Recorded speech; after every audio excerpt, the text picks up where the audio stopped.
Hi, it's Jason again. Today I'm reading Chapter 5 from Floki's Army.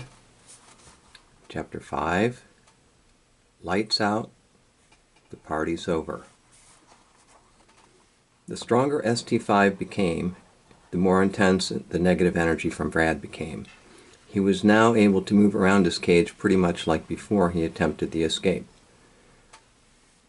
Now he thought he understood. In Brad's mind, the stronger he was, the greater the chance he would try to escape again. One day Brad came to his cage. It wasn't feeding time. Something was up. Brad approached the cage with a grin on his face. "Okay, you little bastard," he said. "Your escaping days are over." Brad opened the cage and reached in to grab ST5. He knew a bite was necessary and hopefully enough to cause Brad to back off. He bit Brad soundly in the hand, yet Brad said nothing. He then pulled a pocket knife out and opened it. Even though Brad was bleeding, he reached back into the cage and grabbed little ST5 by the throat. He then jabbed ST5 in each eye with his knife. "Let's see you try to escape now," said Brad, and then he laughed. It was the most horrific pain little ST5 had ever felt, yet he did not yelp. He would not cry. Who would hear it anyway? He heard the cage door latches being closed. He could not see a thing. He experienced real fear for the first time. Not only did the lights go out with his vision, the pilot light to his heart was barely a spark. He had held on for so long. Holding on to hope when most others would have quit. Maybe it was time to quit. Maybe he had been fighting for nothing.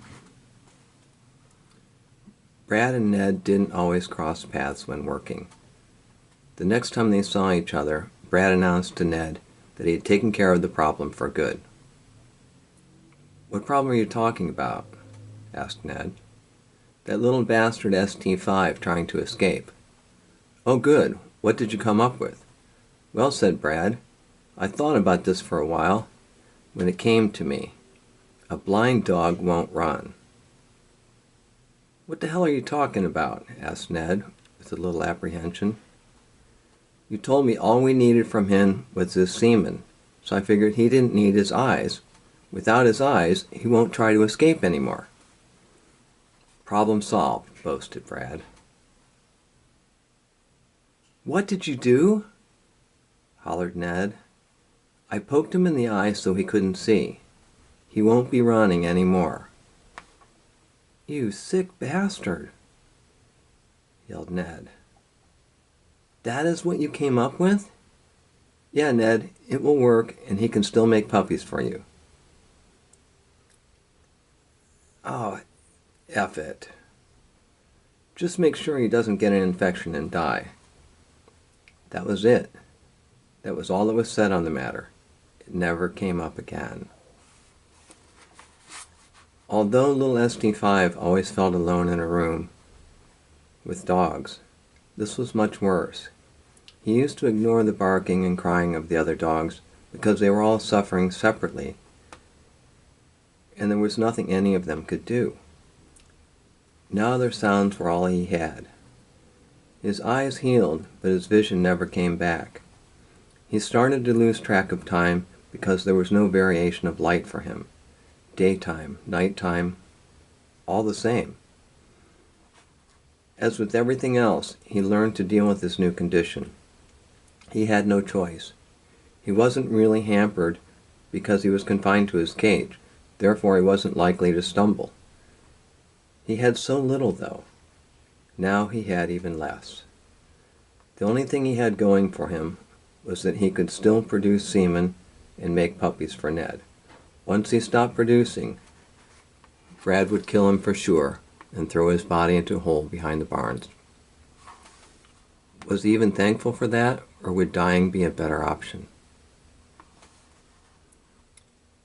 He had a little vote and decided that he would continue to try to live for as long as he could.